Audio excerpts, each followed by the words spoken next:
Have you ever been like 100% sure you saw something or you did something and nobody else did and they make you feel crazy for it? Okay, guys, I know I just perfectly described gaslighting, but you get the point. Anyways, the OP in today's story experienced that to the extreme. And while we're reading today's story, I'm going to be further building up my underground base in my forever world in Minecraft. So yeah, let's go ahead and get started with today's story. It's from r/nosleep from user Unalloyed Saint Trina. I'd only been overseas on business for 2 weeks. When I got back, someone was in my home, painted to look like our cat, and my family couldn't tell the difference. What? Hey, get the hell off my son, I barked, storming towards our couch, suitcase falling from my grasp somewhere along the way. Julie planted a firm hand on my chest as I tried to pass her, asking what my problem was. She insisted that I must be exhausted from the flight, that I wasn't thinking straight, but I could feel the subtext. The insinuation was as plain as day. She thought I was drunk, or worse, right in front of our son. Something I'd promised never to be guilty of again. Heat gathered under my shirt collar. A flush crept up my face. I was sober. Stone cold sober. Dry as a goddamn ditch. I mean, she was the one who'd allowed that freak into our home. She was the one who was letting them lounge on our kid's lap like nothing was wrong. How did I know she wasn't on something? Wordlessly, I ripped Julie's hand away and rushed past her. Dad, what's the matter? It's just Raja, Dad. Tears began flooding. It hurt to make Ike upset, yes, but that hurt was nothing compared to the fear I felt. The raw, blistering confusion of it all. It was the gentle sparks of a firecracker versus the rolling fireball of a ballistic missile. No contest. I loomed over the brown leather sectional. Ike slid out from under them and scampered over the top of the couch, sprinting into his mother's trembling arms as soon as his feet hit the floor. The person dressed to look like our house cat didn't even react. Knees to their chest, curled and comfortable, they placed a painted, 5-fingered hand up to their mouth and rubbed their palm against their mask. I suppose they were simulating self-cleaning, but the mask didn't have a hole for a tongue to come out of, so their skin just squeaked against the material. My eyelids twitched. Icy sweat drenched my back. I looked to my wife for answers, but she just seemed terrified. Terrified of me. What is this? I whispered, knuckles collapsing into a fist. Ike whimpered. My wife raked his beach blonde hair, silent, wide-eyed. Who is this, Julie? The dry, crackling scream sent her dashing to the kitchen table, where her phone was resting. Ike transitioned into full-on hysteria. And very much like a cat, the intruder appeared perfectly indifferent to our mounting duress. Side note, guys, this just is so far sounding like a really messed up prank. Anyways, let's continue. They stopped faux licking their palm and stretched wide, shifting their stomach towards me, unafraid, unbothered, unprotected. I stared at them, disbelief running dizzy laps around the base of my skull. They were around 5 feet tall, mask included, which was circular, stout, flattened at the top, triple the size of a human skull, and circumferentially smooth. The shape reminded me of the box I used to store my extra drum cymbals. Our calico's likeness had been meticulously painted across the wall. Her emerald green eyes, the black splotch surrounding her light pink nose, the ragged edges of her left ear. It was all there and accounted for. To fit the mask's bizarre dimensions, however, those familiar features needed to be distorted. Everything was a little too wide and a little too big. It was the same with their gaunt, emaciated body. They'd faithfully translated the markings of her fur onto their skin, stretching the pattern to fit over their ghoulish proportions. A patch of white over their sunken, craterous abdomen, speckles of soft orange along their forearms, extremities which had cords of tendon revoltingly visible because of the way their thin skin wrapped tightly around their fatless frame. Worst of all, they were naked. No genitals, though. The crease was sleek and seamless, like a Ken doll. My rage boiled over. I descended, ready to cave their chest in with my bare hands. Marvin, Jesus Christ, it's just a cat. Get a hold of yourself, Julie blared. My fist halted inches from their breastbone. They didn't flinch. I creaked upright so I could see my wife's eyes. You think they're a cat? You think this is Raja? Ike was beyond hysterics at that point. Shrieking, inconsolable, face pressed hard into her pant leg. Julie didn't answer. She pulled Ike away into another room, urgently muttering to the 911 dispatcher. Yeah, he's on something, or drunk, or sick. I don't know. Just get someone over here. My mouth felt dry. I ran a quivering hand through my sweat-caked hair, slicking it back. Wanted to look somewhat presentable when the police arrived. All the while, they loafed on the couch. Sleeping, smiling, laughing, watching, waiting, I couldn't tell. The mask had no holes, and they never spoke. I stood in front of the couch, lightly swaying, an empty swing shivering in a cold wind, observing patches of painted skin sinking between their brittle ribs as they exhaled. How can they breathe, I wondered, given that the plastic edges of the mask seemed to be continuous with their neck. I was no closer to an answer to that question when the police arrived a few minutes later. I implored them to arrest the intruder, begged them to see reason, praying their view matched my own. They looked at the thing on my couch and snickered, eyes gleaming with amusement. I shouldn't have expected them to take that request seriously. How could I?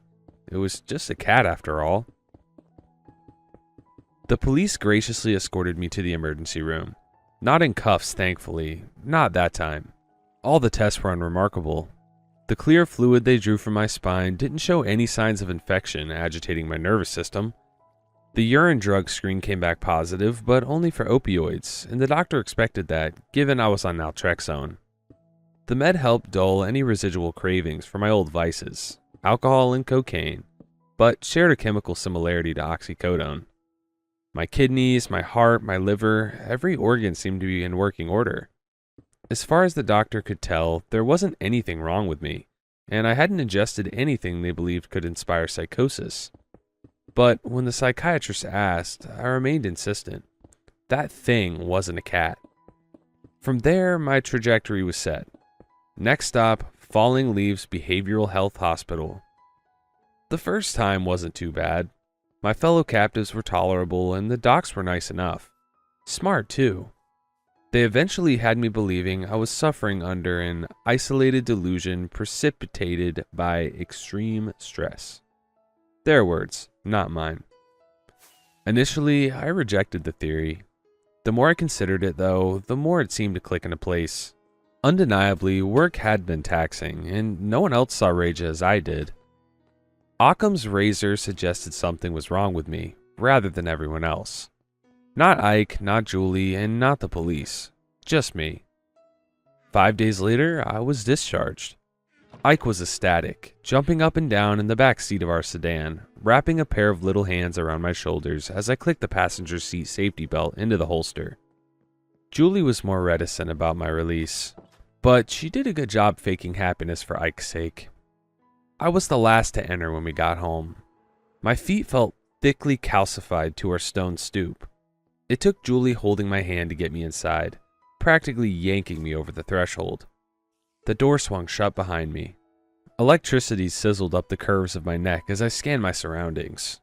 Julie ran her thumb delicately across my palm. The massage was tender and affectionate, but I sensed a similar electricity hissing along her skin. She was nervous too, and in retrospect, she had every right to be. I saw no masked intruder. My static calmed. I turned to Julie and shot her a flimsy smile. Then there was a noise above us. A quiet, inscrutable message. A painful reminder.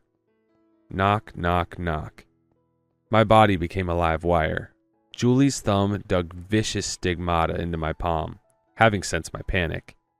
I glanced up, and there they were. Lying prone on the balcony that overlooked our foyer, all but their mask wreathed in deep shadow, knocking the poor, oversized facsimile of Raja's skull against the banister's small wooden pillars, alternating left to right to left to right. Knock, knock, knock. The lead psychiatrist at Falling Leaves informed me I went absolutely ballistic at the mere sight of our innocent house cat, and that my stay the second time around would be longer. Much longer. I don't recall going ballistic, though. I have no memory of what transpired between seeing them again and the point at which I arrived at the psychiatric hospital. All I remember is their terrible, pendulous sway extending onto infinity. A video on a frozen computer screen, constantly refreshing but never righting itself, never moving on, perpetually misaligned and distorted. A part of me never left that moment. A part of me is still there, watching, helpless. Knock, knock, knock. Julie still visited me over the following 3 months, but only weekly, and she wasn't bringing Ike with her. Not only that, but judging by the way her cheekbones had begun progressively sharpening, she wasn't eating. The stress of it all was getting to her, and that fact killed me. At first, I pleaded, said things like, "I'm not insane, I know what I saw," and "For the love of God, Julie, you and Ike aren't safe." All she did in response was avert her eyes. My pleas were falling on deaf ears, and the only thing those outbursts were earning me was a longer sentence at Falling Leaves Behavioral Health Hospital. It was a tough pill to swallow, but I realized that feigning recovery from my delusion was the most logical step forward. So that's what I did. Slowly but surely, I recovered. Even endorsed during a group therapy session that I'd been covertly indulging in some designer, PCP-like drugs. Drugs that wouldn't come up on a routine test, but certainly could send a mind through the proverbial garbage disposal. The psychiatrist seemed to buy it. Hook, line, and sinker. 108 grueling days later, my wife brought me home. Her lips twitched as she drove. Her eyes were glassy and bloodshot. She'd lost a significant amount of weight. 20 pounds, maybe more. They were right inside the door when I opened it, preening on their back beside our welcome mat, body contorted into a lazy stretch, silently beseeching a stomach scratch. I watched her anxiety flourish into outright panic, knees fluttering, breathing sharp and shallow. Her eyes flashed to me, then to what she saw as our defenseless cat, and back again, petrified about what I might do. Before she could pull her phone from her bag, I was bending down, rubbing my fingers against their belly. Its skin was doughy but disturbingly coarse, like partially congealed flour with grains of asphalt mixed into the batter. As I suppressed a gag, I felt the silky touch of Julie's hand on my shoulder. "So good to have you back, Marvin," she whispered. I nodded, still rubbing. The dead eyes of their painted mask pointed at me. Julie walked away. As soon as she was out of earshot, I stood up and retracted my hand, which was now coated in a fine, gray, odorless dust. Something was different about them. Their abdomen seemed fuller than before. The solution to this mess, as I imagined it, appeared relatively straightforward. I didn't need to understand them. I didn't need to know what they were, why only I could appreciate their true form, and what their purpose in my home was. I just needed to kill them. Thus, I needed my family incapacitated, unable to intervene. So, I dosed them. 1 milligram of lorazepam for Ike, 4 milligrams of lorazepam for Julie. For the record, benzodiazepines were never my vice. I mean, who wants to sleep through their high? Never made much sense to me. Still, I had used them for outside of hedonism as a sort of biochemical kill switch. Having the shakes from alcohol withdrawal? Take a lorazepam. Coke got you a little too revved up? Take a lorazepam. Thankfully, I was able to locate a dusty pill bottle stashed under a floorboard in the attic, a relic from my days as a fiend. It wasn't as dramatic as something like chloroform. They both just became incredibly drowsy after downing some spiked lemonade, neither very interested in having leftovers prior to turning in for the evening. I helped them up the stairs, and that was that. Both were out like a light in no time. Ike told me he loved me. Julie reminded me to feed Raja 3 times. She might have her suspicions in the morning, and I figured she'd be distraught to find Raja missing, but I'd cross that bridge when I came to it. As I drew Ike's bedroom door closed, there they were, lying on their belly in the hallway. absent-mindedly flicking water around their bowl with their seemingly nailless human fingers. That moment was the first pleasurable one I'd experienced since the whole damn ordeal began. They were making it easy for me.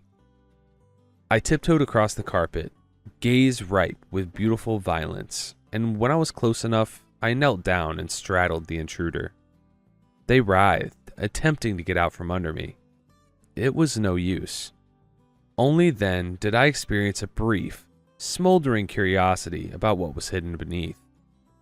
I clasped my hands at the point where its mask and neck became indistinguishable and began wrenching it upwards. A deluge of endorphins set my blood on fire. My entire body radiated blissful warmth. This fever dream was finally going to be over. When the mask started to give, as threads of anchoring sinew started to snap, that's when I heard their howls. Both Julie and Ike wailing in discordant unity. Paternal instinct got me upright. Before my conscious mind could even register the circumstances, I was kneeling beside my son. He was sitting straight up, shoulders tense to hell and back, eyes rolled into his skull, and God, there was blood. Tiny crimson dewdrops formed a ring around his neck, exactly where I'd been tearing at the mask. His screams grew fainter. After a few seconds, he fell back limply onto his pillow, almost as if he'd passed out from within a dream. Only then did the wails completely die. Then the house was utterly silent. Julie had stopped too. Whatever I did to them, it seemed to translate to my family. They were connected, tethered. I turned around, nearly toppling back onto Ike from the shock of what I saw. There they were in the doorway, standing on 2 feet. Rage's stretched, vacant face stared daggers into me. Gradually, it got back on all fours, pawed past me, climbed onto Ike's bed, and curled up at his feet. And I just stood there, paralyzed. The message was obvious. They didn't need a voice for me to understand. Checkmate. The next morning, as I stewed over a mug of lukewarm coffee at the kitchen table, Julie approached me holding her pillowcase. "Hey, glad to see you up so early." I nodded, keeping my eyes fixed on the black liquid. "What did you make of these stains? Smells a hell of a lot like blood, and it wasn't there before I went to bed."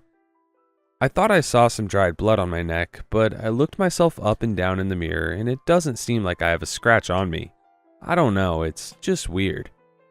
She dropped the pillowcase onto the table and returned to her morning routine. A blotchy maroon-colored oval marred the light blue fabric, no bigger than a quarter.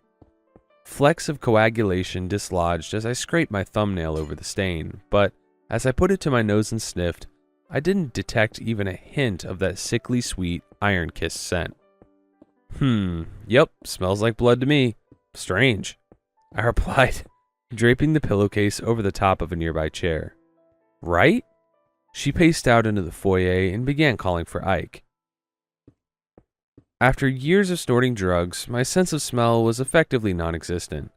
Rarely I'd get a faint whiff of something, but it'd have to be exceptionally fragrant to wake up my fried nerves, and it was always fleeting.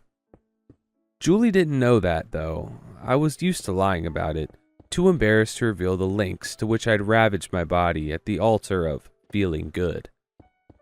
My eyes darted to the pantry. There was a muffled tapping coming from the inside. The clack of my wife's heels echoed as she moved to open the door. The intruder spilled out, mask thudding against the floor, cans of beans and boxes of spaghetti toppling over like bowling pins. "Raja, you goof, there you are," Julie cooed. They got on all fours and began shaking violently, airing out their hypothetical fur, causing a cloud of pale dust to collect around them. Once settled, they tilted their mask up to look at my wife. She stared back at them, silent, grinning. After a moment, she turned to me and said, "Wow, he is vocal today. Good Lord." At no point did I hear anything from them. Julie paced out of the kitchen, chuckling to herself. I glared at the intruder. They had everyone else fooled, and I couldn't seem to pinpoint what made me so damn special. Suddenly, I had an idea. What if something in my blood was allowing me to see through the illusion? Could I be genetically immune? I pulled my phone from my pocket, walked up to them, and snapped a quick picture. Then I texted my brother. "Free for dinner tonight? Ike would love to see his uncle." Dan and I weren't estranged, but we weren't on great terms either. He lived about an hour away and had his own shit to deal with. More than that, though, I'd said some things better left unsaid while still in the throes of substance abuse. He'd kept me at arm's length ever since. I towered over the indecipherable devil, the haunting melody of my spellbound wife and son laughing upstairs, thumping against my eardrums. My hand buzzed. "Sure, good to hear from you. Car's out of commission. Mind picking me up?" "Happy to," I replied. Then, with no context, I forwarded him the picture I'd just taken and waited. The dots of a pending reply appeared across my phone screen. My heart racketed around my ribcage. My life teetered on what he saw. "Ew, what the hell is that, Marv?" Relief washed over me. "Tell you more later. Be there at 5. I peered down at them and smiled wide, baring my teeth. Most of the trip home from Dan's was silent. I was too nervous to hold a conversation, manically tapping on the steering wheel, thoughts spinning. As we were pulling off the interstate, he broke the silence, but not in the way I was expecting. "Hey, you haven't taken anything, right? Still on the wagon, so to speak?" he asked. Automatically, I responded, "What? No. God, I wish." Each small word came out swift and punctuated. Even with just my peripheral vision, I could tell he was giving me that look. A pitying condescension that always felt like a splash of acid gnawing at my skin. The type of look that used to reliably throw me into a rage at a moment's notice. I swallowed and rolled my shoulders, focused my attention on the heat from the setting sun cascading through the windshield, rather than the resentment bubbling in my veins. "Things at home have been better," I sighed. Talk about an understatement, but what else could I say? Where would I even start? I lost my job, I was in a psychiatric hospital for months, there's a demon eunuch dressed as my house cat, and only I can tell? No. He'd think I'd gone off the deep end. Yeah, bro, you kinda have. Once he saw it for himself, then I'd be able to spill my guts. Once he understood, then we could strategize. "I'm sure it's not as bad as you..." He paused, sniffing the air. A bout of harsh, vigorous coughing took hold of him. His eyes became glassy and red. I considered pulling over by our town's welcome sign, but he waved for me to keep going as I flicked my turn signal on. "Sorry," he sputtered. "Allergies have really been a bitch this year." The fit abruptly dissipated. When I looked over, he didn't seem concerned, and his breathing was steady, so I just kept going. A minute later, we pulled into my driveway. Hours passed before dinner was ready. We chatted, gave Dan copious updates about Ike, and even had time to play a few games of backgammon while the roast cooked. He continued to cough, but the fits were smaller, more contained. Honestly, he didn't even seem to notice them. All the while, Raja never showed their face. Dread crawled over my skin like termites through wood, but I kept my cool. They'd come. Around 8, the 4 of us sat down to eat. Lines of steam rose above the glistening pile of meat at the center of the table. Ike, wanting to come off as a proper gentleman, insisted on serving us, dropping asymmetric portions of beef, mashed potatoes, and baked asparagus across each of our plates. "All right, dig in," Julie announced. My son descended ravenously, still on edge. I gingerly mixed the gravy into the potatoes, eyes darting between each of the 3 entrances to our kitchen. That's when I noticed something peculiar about Julie. She was holding her utensils upright, a fork in one hand, a knife in the other, but she wasn't moving, eyes locked on me, but glazed over. "Honey, everything okay?" The only part of her that budged was her lips. Why wouldn't I be? Stomach twisting into agonizing knots, I turned to Dan. He was swiping at the meal, but every time his fork missed. A little too high, a little too far left. Over and over and over again. "Julie, this roast is something else," he muttered. Abruptly, my wife released her grip, utensils clattering against the plate. "Wow, I am stuffed," she proclaimed. Julie sprang from her chair. Might as well give Raja the leftovers. She balled her hand into a fist, brought it close to her face, and began knocking on her forehead. The resulting sound had an unnaturally pervasive resonance, like hot water running through a loose copper pipe, metal expanding and colliding against an adjacent wall. Knock, knock, knock. A series of wild thuds emanated from the foyer, a bevy of hands and feet and knees crashing down the stairs, the frenzied stampede of a starving animal. As the masked intruder charged into the room, Julie walked over to his dinner bowl and dumped her entire meal into it, pieces haphazardly ricocheting onto the side of a cabinet and the surrounding floor. Suddenly, I realized I hadn't seen her eat anything substantial since I left for that trip months prior. A few slices of toast with her coffee in the morning, but nothing more. Dan pivoted to face them as they entered. I held my breath. He swung to me. His eyes were rolled back into his skull, white balls of tapioca adorned with the lattice work of bright capillaries, tiny red worms wading through a thick ooze. I was wondering when the little guy would show up. I've missed him. My heart buckled, my mind fractured. Identically, my brother sprung to his feet, grabbing his plate and dumped it in front of them. Might as well give Raja the leftovers. Pets have to be fed, and we don't want Ike to be the one to feed them, right? No, of course not. We want the best for our prodigy. We want them to grow. We want them to thrive. Right? Right? The intruder hastily gathered the tribute into their arms, gravy smearing an impromptu Rorschach test along their trunk, and then began galloping past the table. At some point, Ike had gotten up and was standing by the screen door, creaking it open so they could careen into the backyard without losing an ounce of momentum. For months, this must have been the routine. Looking at Ike, I found myself at a crossroads. I could just give up, allow my family to be eaten away from the inside out until there was nothing left, until they'd been made hollow. Hell, it wouldn't be hard, and who knows? Weak and empty, they might not even have the brain power to notice if I indulged in a vice or two on the side. A family that would stick around no matter what I did to myself. I wanted that at some point, right?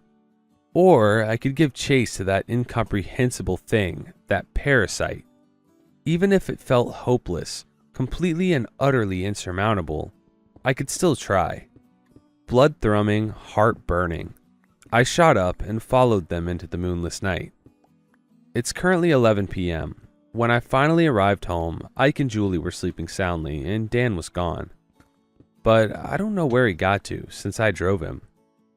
There are holes in the forest, burrows and tunnels. I watched the intruder dive into one, still holding the food. When I put my ear to the hole, I heard something, meowing. Multiple identical high-pitched yowls, overlaid with each other. Sounded exactly like Raja when we forgot to fill his bowl. Hungry begging, but in eerie triplicate. I never considered what happened to the real him until that moment.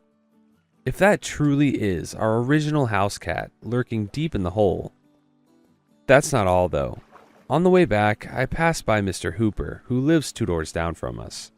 He was walking what he believed was his husky. The man looked like he'd dropped 30 pounds since I last saw him. It's not just happening to my family. I think the whole town is infested. Not sure what to do next. Search for Dan? Return to the hole? It's unclear, but I'll figure it out. I'm publishing this in case something happens to me. Julie, if you're reading this, I'm not crazy. I love you, and I tried. So, that was a really freaky story. Like, that was scary.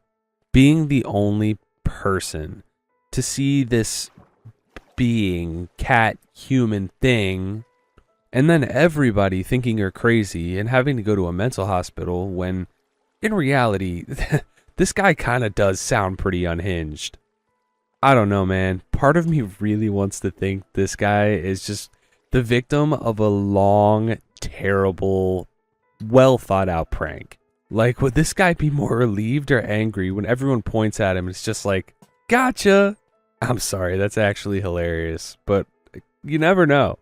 Anyways, that's all I've got for you today. If you liked today's video, please don't forget to drop a like and subscribe, as it helps me out greatly. Also, huge shout out to my channel members. If you guys do want to further support the channel, that link's going to be down in the description. However, it is not at all required, completely optional. Thanks for watching, and I will see you tomorrow. Peace.